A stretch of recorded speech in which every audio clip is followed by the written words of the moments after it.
Bueno, buenos días a todos. Vamos a empezar con algunos datitos de trastornos del equilibrio en el adulto mayor.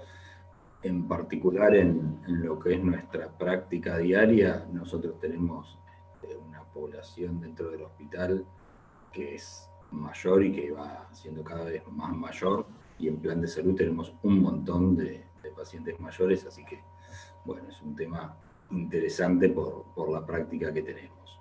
A nivel mundial, en mayores de 75 años, el mareo es la causa más frecuente de consulta de todas las consultas médicas, según varios autores, así que es un tema muy importante. La prevalencia anual de mareo que impide actividades de la vida diaria es 20% en mayores de 60 años, 30% en mayores de 70 y 50% en mayores de 80 años.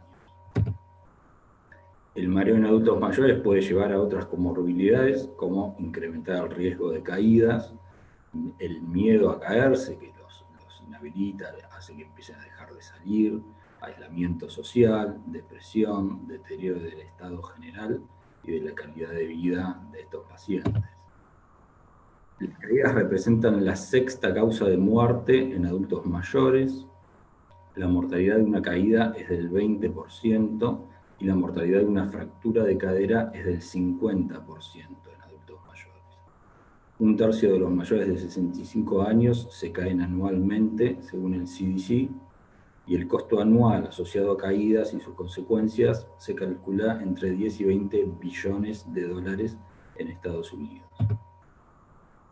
Cuando estamos frente a estos pacientes vamos a tener en cuenta dos consideraciones especiales. Una es el envejecimiento del sistema vestibular y otra son las comorbilidades no vestibulares que pueden producir también trastornos en el equilibrio. Con respecto al envejecimiento, bueno, vamos a empezar por las otoconias. Las otoconias saculares comienzan a destruirse desde los 50 años de edad, según Yang y colaboradores, y Chang y colaboradores analizaron las otoconias en ratas jóvenes de edad media y de edad avanzada, hicieron estas hermosas imágenes de microscopía electrónica, y acá lo que vemos en la figura A, es la primera, de la izquierda, ¿sí? La forma de otoconias en ratas jóvenes, que ven que tiene esa forma bien lisita, bien lindos formados los cristales, los angulitos bien marcados, y todas están principalmente íntegras. Y en las siguientes son de ratas más envejecidas, y empiezan a aparecer fracturas en las otoconias, son más irregulares y heterogéneas en cuanto al tamaño, ¿sí? Se fracturan en varios fragmentos. Fíjense que la superficie ya no es tan lisita, empieza a ser como abollonada, ¿eh? Y también la última que aparece, la F, están estas otoconias gigantes que se encuentran en la periferia de las máculas, ¿sí? Que son como varias otoconias que se fusionan entre sí. Y también lo que observaron es la matriz que sostiene a las otoconias, que tienen ligamentos entre ellas, que se van también desgastando, ¿sí? Acá aparecen marcados con las flechitas ligamentos rotos entre las otoconias, que hacen que sea más fácil que se desprendan.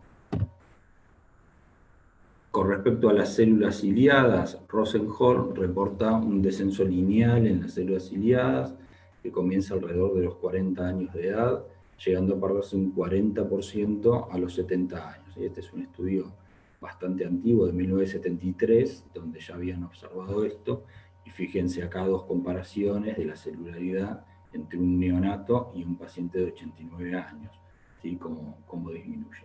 Y ellos observaron que el descenso es notoriamente más marcado en las crestas ampulares con respecto a las máculas utricular y saculares, o sea, los conductos semicirculares serían más afectados. Esto es un gráfico de lo que ellos observaron, ¿sí? Acá se ven las máculas, los puntitos que se ven a la izquierda del gráfico, ¿sí? Son los pacientes más jóvenes, acá la F corresponde a fetal, ¿sí? Y la de edad en años en el eje de las X, y en el eje de las Y, ¿sí? El número de células. Entonces, en la izquierda vemos esos puntitos que son los pacientes más jóvenes y cómo van descendiendo con la edad. Y este descenso en el tercer gráfico se ve que es mucho más marcado y mucho más lineal, ¿sí? En las crestas ampulares con respecto a las máculas del utrículo y del saco. La cantidad de células ciliadas del sistema vestibular decrece un 6% por década de vida desde el nacimiento, según Jan y colaboradores en un trabajo de 2015, y este proceso sí encontró que sería más marcado en los conductos semicirculares con respecto a los órganos otolíticos. O sea, ellos consideran que el envejecimiento se da desde el nacimiento. Y se observaron que entre los 50 y los 60 años de edad se produce un descenso marcado de células ciliadas en las crestas angulares. Marchand y colaboradores estudiaron 67 huesos temporales normales provenientes de pacientes de 1 a 100 años de edad. También observan un descenso lineal, ¿sí? En el gráfico de la derecha separaron las células ciliadas tipo 1 y tipo 2. Vieron que las tipo 1 descienden más que las tipo 2, pero ambas descienden. También encontraron una pérdida de células ciliadas en las crestas mayor que en las máculas. Hallaron mayor densidad de células ciliadas en la periferia de las crestas en comparación con el área central, y no hubo diferencias significativas en la pérdida de células ciliadas comparando los conductos semicirculares de un mismo oído entre sí, entre las máculas, entre oído izquierdo y oído derecho, ni entre hombres y mujeres. Con respecto a otras estructuras de la vía vestibular, las fibras del nervio vestibular también comienzan a reducirse en la quinta década de vida, alcanzando una reducción de hasta el 40% a los 75-80 años de edad. Y las células del ganglio de Scarpa disminuyen linealmente desde el nacimiento hasta los 100 años de vida. Las neuronas de los núcleos vestibulares decrecen un 3% por década a partir de 40 años de edad, y se reportó un 40% de pérdida de células de los núcleos vestibulares a los 89 años de edad, impactando principalmente al núcleo vestibular medio. Entonces, resumiendo, todas las estructuras del sistema vestibular envejecen, van perdiendo celularidad, van perdiendo su anatomía normal, ¿sí? Empezamos por las otoconias hasta las células receptoras y los nervios de la vía vestibular, ¿sí? ¿Y qué repercusión tiene esto en la funcionalidad del sistema vestibular?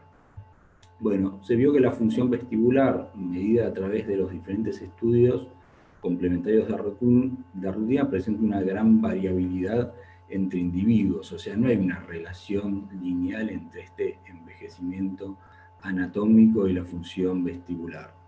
Muchas de las alteraciones que se encuentran carecen de significación clínica, o sea, no son estudios que den una alteración rotunda, y a la vez muchas alteraciones no son medibles con los test de rutina. Ya hay algunos estudios que se han hecho a nivel investigativo, con estudios electrofisiológicos y de otras características, pero que no son los test que usamos habitualmente en la clínica.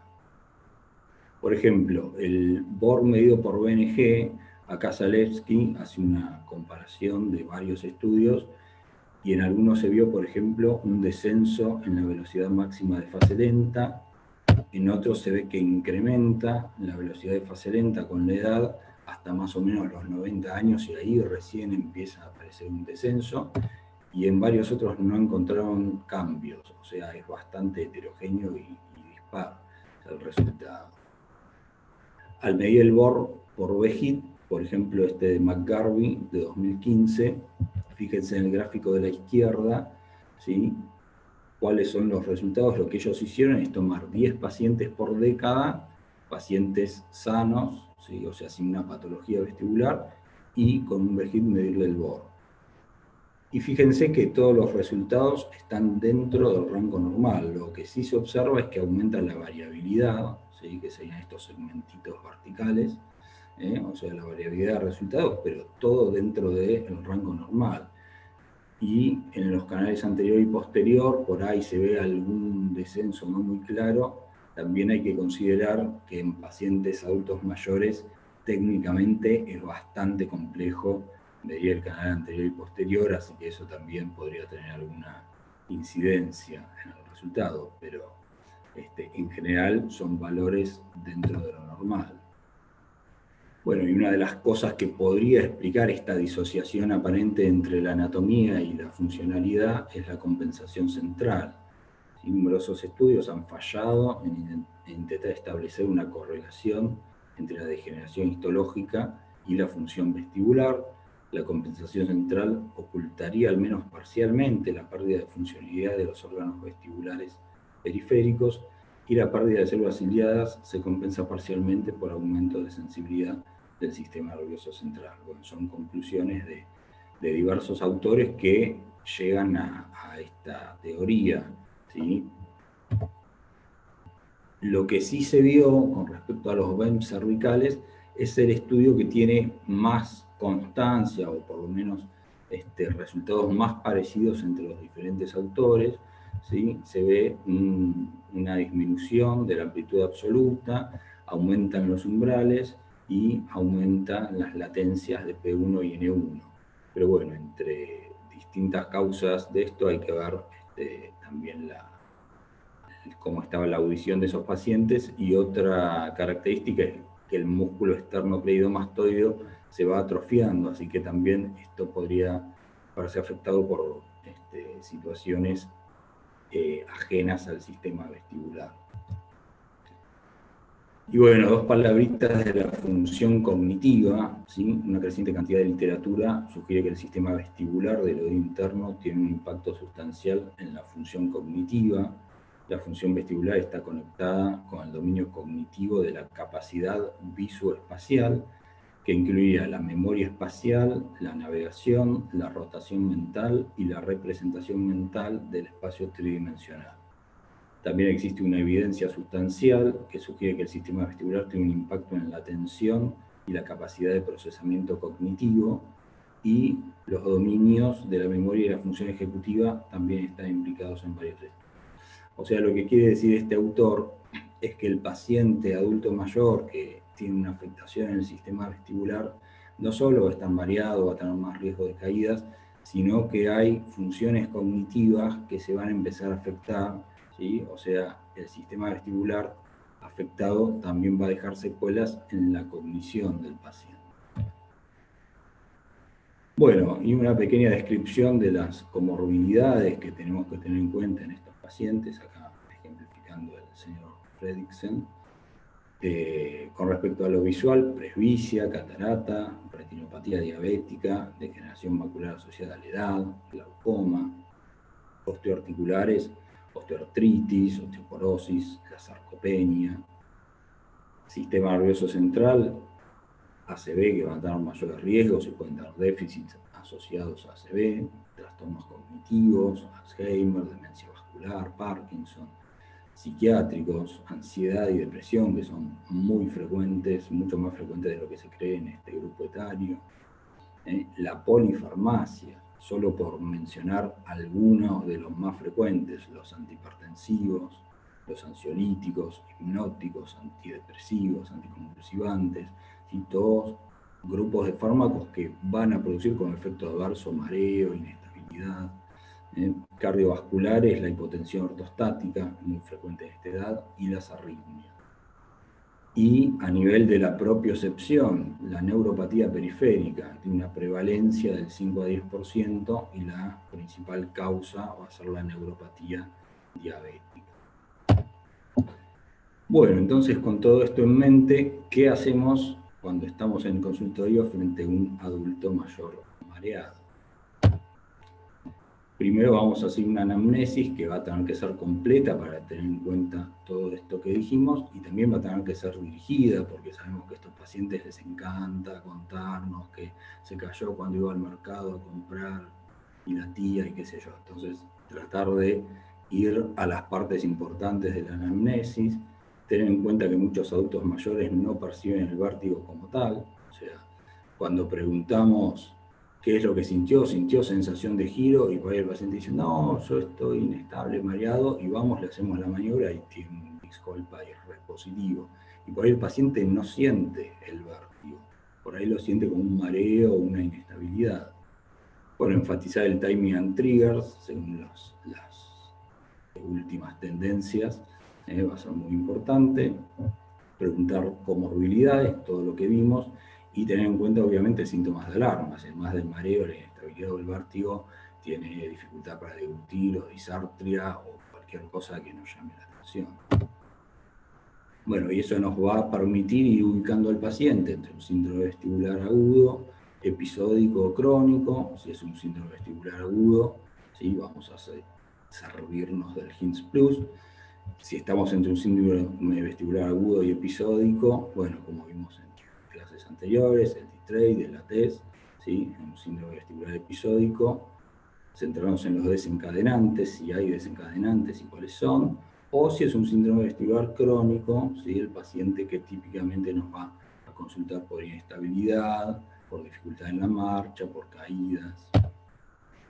En un síndrome vestibular agudo vamos a tener en cuenta en estos pacientes simplemente que la edad es un factor de riesgo no modificable e independiente para ACV. O sea, cuando tengo un viejito con síndrome vestibular agudo, la posibilidad de que sea una ACV va a ser mayor.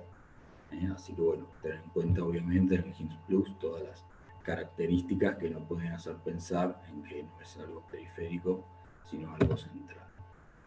Síndrome vestibular episódico, bueno, obviamente vamos a tener el BPPV, que es la primera causa de consulta vestibular, ¿sí? Y más en adultos mayores, más frecuente en personas de edad avanzada, como vimos el envejecimiento de las otoconias, también podría tener alguna incidencia la osteoporosis, el déficit de vitamina D, o otros déficits vitamínicos, y todo lo que tiene que ver con el metabolismo del calcio. Mayor frecuencia de eventos desencadenantes, porque tienen más traumas, más caídas, más internaciones. Como dijimos, pueden percibir el vértigo como mareo o inestabilidad, así que tener eso en cuenta. Anamnesis, temporalidad y gatillo, ¿sí? Tenemos las maniobras diagnósticas. Tener en cuenta que estos pacientes pueden tener otra patología de base. Es muy frecuente que un paciente que está inestable, ¿sí? Que tiene ese tipo de cosas, de repente tiene un BPPV y ahí ya se desespera y nos consulta, ¿sí? Entonces hay que resolver el BPPV, pero es siempre una buena práctica seguir a estos pacientes una vez que ya se recuperaron, que tienen más vértigo, que están bien, ver si tienen algo de base o si tenían algo de base, o a veces dicen, sí, pero yo estoy inestable desde hace 3 años y ahora me empezó a girar todo. Bueno, por ahí tiene una cosa de base, ¿sí? Más allá del BPPV por el que nos consulta. En los síndromes vestibulares episódicos, los diagnósticos diferenciales van a ser la hipotensión ortostática, ¿sí? Asociada al consumo de hipertensivos, de antihipertensivos, el AIT y las arritmias. Así que bueno, estar atento. En todos estos casos vamos a tener maniobras negativas y vale la pena prestar mucha atención en el paciente que nos consulta por síntomas compatibles con BPPV, sobre todo si aparecieron hace poco, si empezó ayer y me consulta hoy, le hago las maniobras y son negativas, ojo con ese paciente, porque es muy probable que tenga otra cosa. ¿Sí? Y otra cosa son cosas generalmente importantes, más en adultos mayores. Y ojo también el paciente que tiene mareo ortostático sin hipotensión arterial, ¿sí? El paciente que se para, se marea y cuando le tomó la presión el clínico o el cardiólogo no le baja la presión, bueno, ese paciente tiene algo neurológico. Así que consultar al neurólogo. Y acá les ponía el ABCD2, ¿sí? Que otra vez aparece la edad, bueno, como un factor de riesgo para el ACD2, y recordar, ya lo dijeron en otras clases, pero que la IT tiene un 5% de stroke dentro de las siguientes 48 horas, y nuestra prevención puede hacer que disminuya en un 80%. Así que están muy atentos con esto. Y bueno, síndromes vestibulares crónicos, que por definición tienen una duración de más de 3 meses, van a tener inestabilidad, trastornos en la marcha, caídas. Entonces el año pasado la Varani define los criterios para lo que definen como presbivestibulopatía. Y tiene estos criterios diagnósticos que deben cumplirse de la al D. Síndrome vestibular crónico con al menos 2 de los síntomas que son desequilibrio o inestabilidad postural, alteración en la marcha, mareos crónicos y caídas recurrentes. Criterio B es la hipofunción vestibular periférica bilateral leve, documentada por al menos uno de los siguientes estudios. En el VEGIP, una ganancia entre 0,6 y 0,83.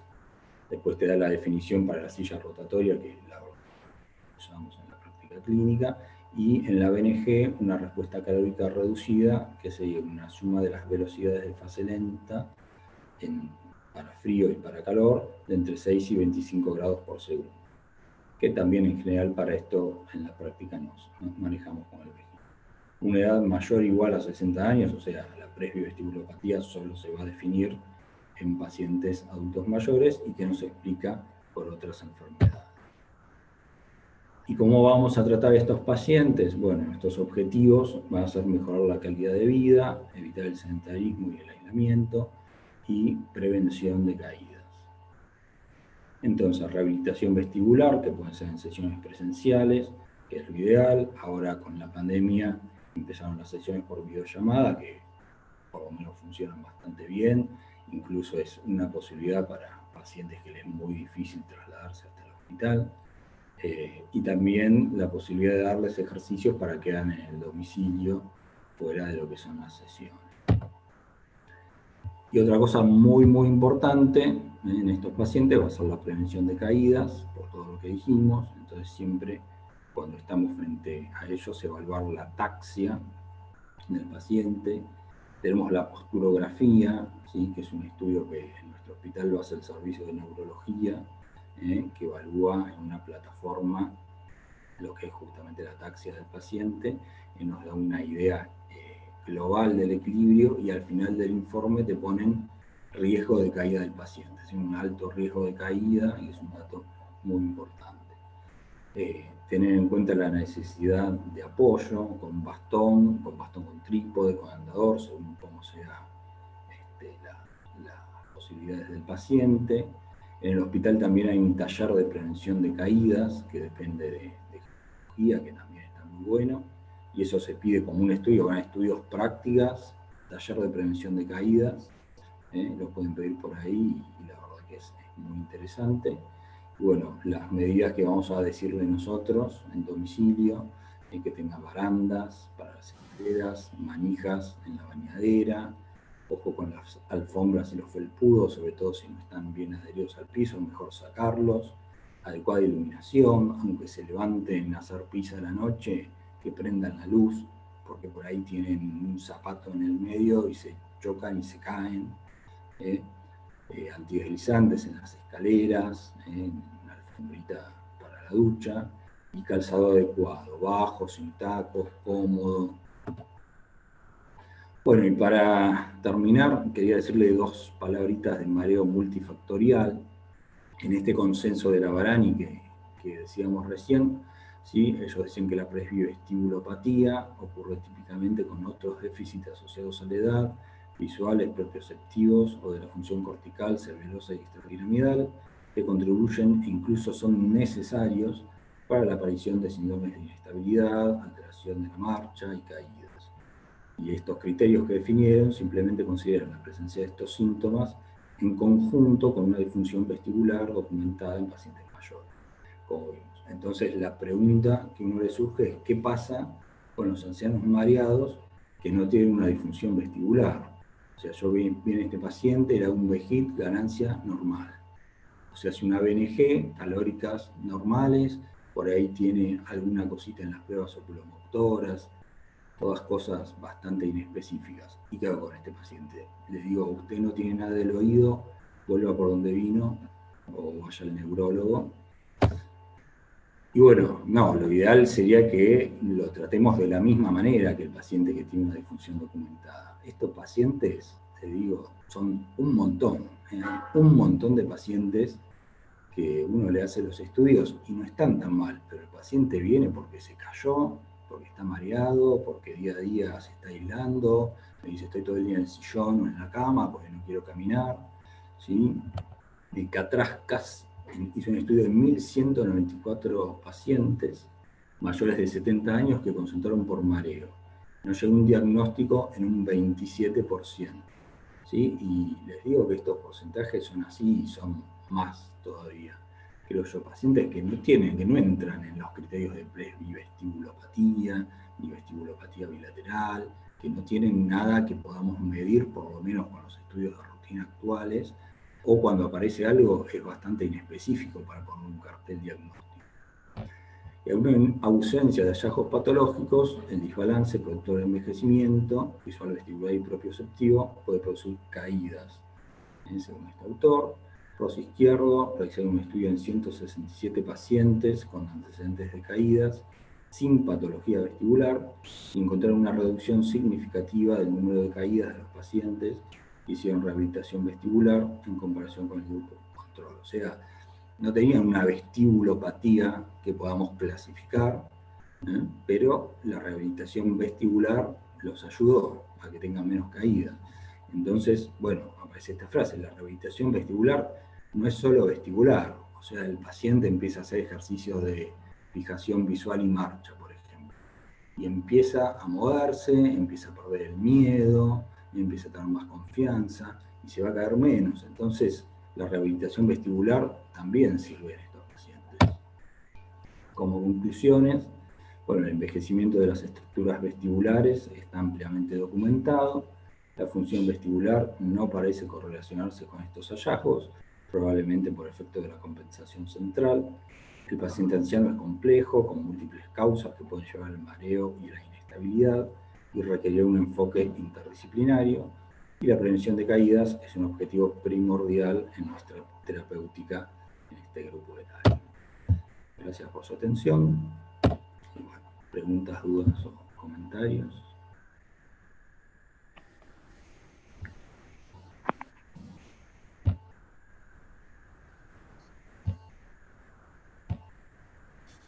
Hola, Luis. Muy bueno, la verdad, excelente tu presentación. ¿Te puedo hacer una pregunta? Sí. Vos, sobre todo por tu última filmina, ¿no? Que es muy interesante. Vos en general cuando no le encontrás un trastorno vestibular al paciente, lo mandás a hacer rehabilitación y notaste también que el paciente viene, que te dice que está mejor a partir de hacer la rehabilitación, por más que no le hayas encontrado una Sí. alteración vestibular. Sí, yo creo que sí, la verdad que los pacientes en general están muy contentos con la rehabilitación, vuelven contentos. Obviamente por eso no es que a todo el mundo lo mando a rehabilitación, porque si no, un paciente que realmente uno ve que tiene dificultad para deambular, que está con miedo, que ha tenido caídas, y sí, la verdad que la rehabilitación les ayuda un montón. Ujú. Bien. No sé si los residentes tienen alguna duda para hacerle preguntas a Luis. No, pues sí, podemos volver a poner los criterios diagnósticos. Acá Ahora que, Lauti me pide si podemos poner la filmina que estaba en los criterios diagnósticos de vuelta, por favor. ok, No sé si estoy compartiendo. ¿Ustedes las están No viendo estás ahora? compartiendo ahora, pero deberías poder.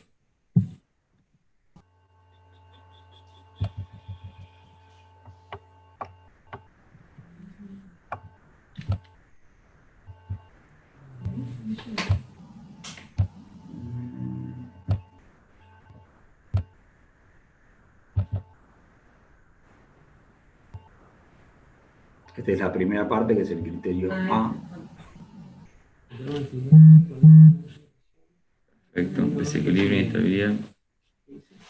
Desequilibrio e inestabilidad postural, mareos crónicos y caídas recurrentes. Bien.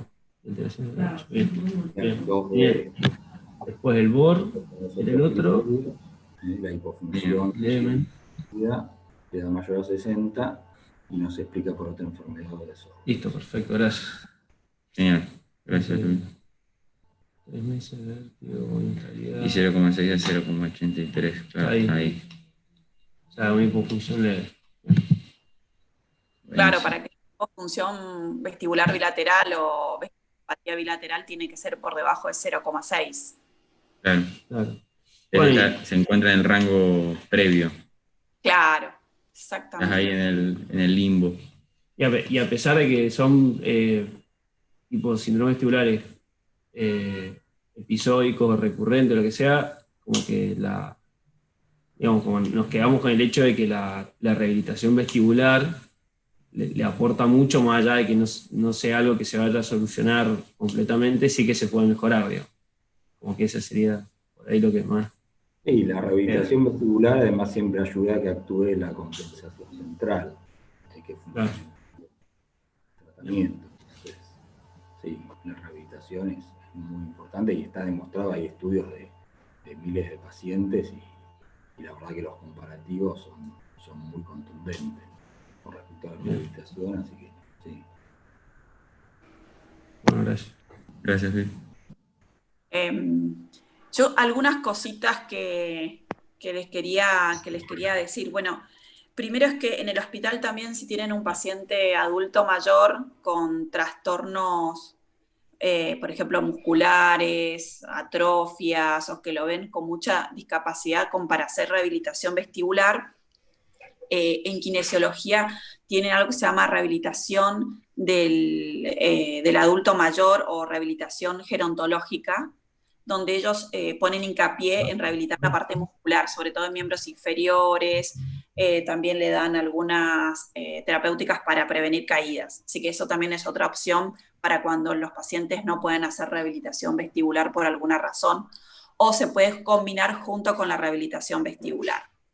Y en aquellos pacientes donde los notamos con esto que dijo Luis, con múltiples dominios alterados, con la cognición y demás, y queremos tener una evaluación completa que por ahí exceda lo que nosotros podemos hacer, la gente de gerontología hace lo que se llama evaluación funcional del adulto mayor o evaluación funcional del anciano, que se llama así en realidad, que está muy bueno porque te dan una idea global de cuáles son todos estos dominios donde habría que actuar.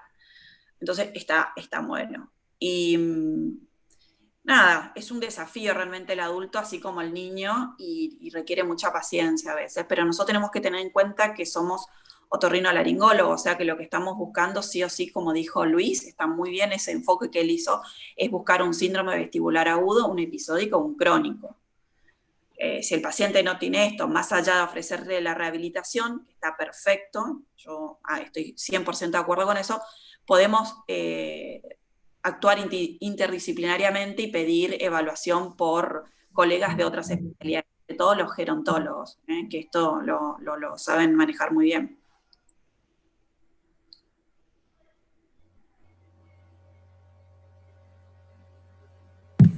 Bien, Mari, gracias.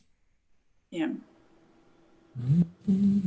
Sí, siempre creo que el mayor reto que nos cruzamos cuando nos tocan los pacientes es eso, discriminar si tiene algo realmente nuestro o si es ya algo polimodal y tenemos que recurrir a otras disciplinas para descartarlo. Además que el paciente mayor siempre se queja de muchísimas cosas y es difícil. A mí a veces me cuesta el interrogatorio porque ya no sabes cuál es el síntoma que más le molesta.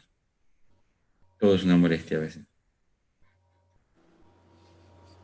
La vida misma. Y no hay que olvidarse cuando uno tiene un paciente que lleva muchos años, que cuando ustedes salgan de la residencia van a tener, de estos pacientes que vienen a partir de los 65, 70, 75 y vienen todos los años, es que van a ir notando cómo los trastornos cognitivos van tomando cuerpo en el paciente y van haciendo estragos. Y esto de las alteraciones vestibulares, sobre todo en los pacientes que tienen síndromes vestibulares bilaterales o una hipofunción unilateral que está poco compensada, son pacientes que tienen toda su memoria espacial muy alterada, entonces se llevan puesto cosas, les cuesta ir por lugares donde hay muchos, como si fuera dificultades, por ejemplo, una calle con los ladrillos, con el piso muy irregular, o en lugares donde hay muchos objetos cerca, entonces se viven golpeando porque tienen esta alteración de la memoria espacial y de la ubicación espacial. No hay que olvidarse de eso. O sea que son pacientes que van a ir con moretones o con caídas mucho más frecuentes. Así que hay que hacer algo apenas uno detecta que tiene, aunque sea una pequeña alteración, hay que mandarla a hacer rehabilitación. Sí, sí. Buen día, ¿cómo andan? ¿Cómo va? ¿Qué haces, Folke? ¿Cómo va? Gastoncito. ¿Cómo va, Gastón? ¿Cómo estás? Bien, bien, bien. Che, muy buena. La charla no la llegué a escuchar entera, pero bueno, muy buena. Yo muchas veces prefiero que el paciente realmente encontrar que haya tenido un antecedente a nivel vestibular, ya sea un proceso agudo o algo crónico, porque creo que el enfoque del tratamiento es mucho mejor que no encontrar absolutamente nada. Y muchas veces la misma incertidumbre de no saber qué le pasa tanto al paciente como al familiar, creo que genera un círculo virtuoso muy, muy negativo para él.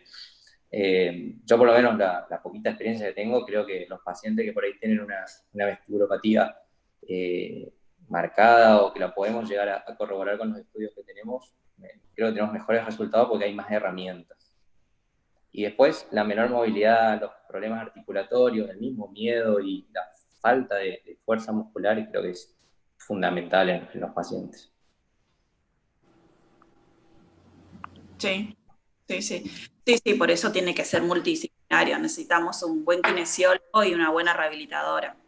Porque hay cosas que el rehabilitador vestibular no puede, en una hora de rehabilitación no puede hacer ejercitación muscular también. Entonces es necesario por ahí que el paciente vaya a dos rehabilitaciones al mismo tiempo.